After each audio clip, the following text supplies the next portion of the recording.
I met this guy at university who made me think all my dreams had come true. We really clicked. Everything seemed great. I thought he was mega genuine, caring, did charity work, and really aligned with my values. We got to know each other over a month or so.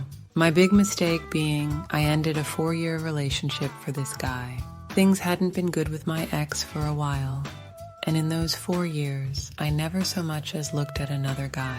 But something about this guy drew me in. I would like to add I didn't cheat, but admit I'm an AH for what I did, so maybe I deserve what happened to me. I digress. The narc told me that he and his ex had been split for a couple months, and he was very much single. After I ended things with my ex, things moved quickly. He was wanting me to stay at his all the time, totally love-bombed me, and made me feel like he worshipped me. Promised me he would sort me out somewhere to live, would help me out financially if I left my partner for him. He didn't. He was a wolf in sheep's clothing.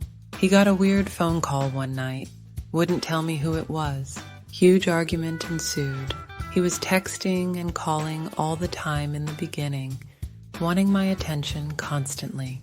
Then suddenly, that stopped. He changed from caring to insanely possessive, policing my clothes, who I was friends with, who I talked to, what I could tell my family about him. I couldn't drink without him there, etc. Then he was getting me to do things for him all the time. Think business admin type stuff, using me for my connections and skills, using my car all the time instead of his, etc. 2 months in, and the red flags were everywhere. It was emotionally draining, toxic, and left me severely depressed. Thankfully, I saw the light early and ended it.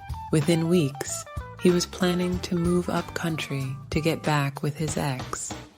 I was angry at first, but unsurprised. I starting to join the dots and make sense of certain things. She messaged him one day, but the rest of the chat history had previously been deleted. She blocked me on socials too. I thought about reaching out and telling her, but thought better of it. In all honesty, I wanted him to leave and figured she wouldn't listen to me anyway, so what was the point? Fast forward 2 months and guess who calls? Yep, his ex. At first I didn't entertain it.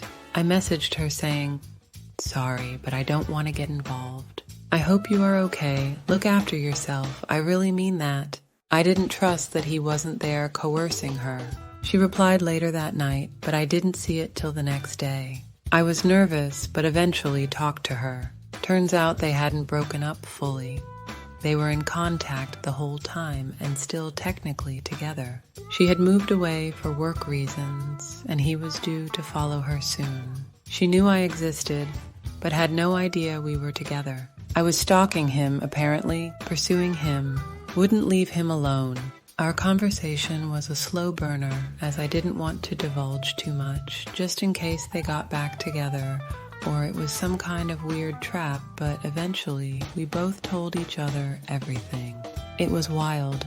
We timelined the entire 2 months and all his lies. I was over it, even though I was still putting my life back together, but she had been with him for much longer, almost 2 years, so she was really broken.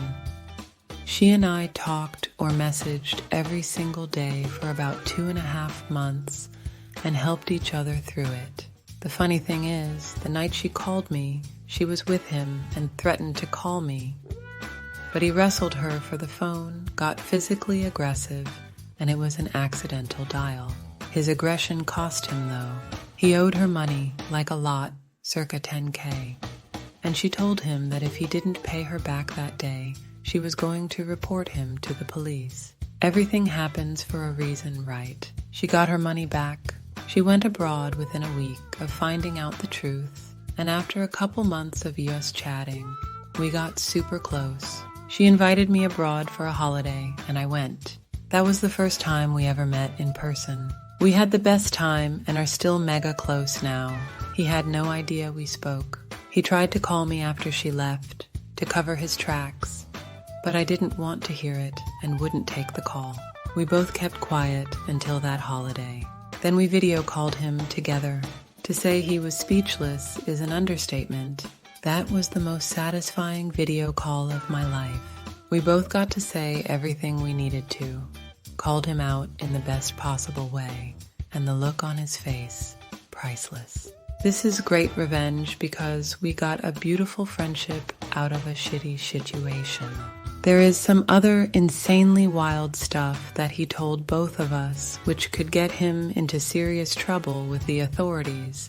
But for my own safety, I can't add this. Just know that he knows we know, and he is shit scared. Kemal Known commented, when my uncle was in HS way back when, he was dating 2 girls and trying to keep each a secret from the other. They were all about 17 years old. One day, girl 1 called him, asked if he wanted to go to the local burger place. He said yes, so she said she'd drive right over to pick him up. She drove to his house and honked. He came out to the car. Turned out, girl 1 was driving and the front passenger seat was empty. Girl 2 was alone in the back seat.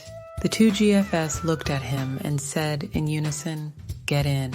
He didn't get in, he kind of backed out of going out. He was mortified, apologized to both, and never dated either of them again. His siblings witnessed the whole thing and never let him live it down.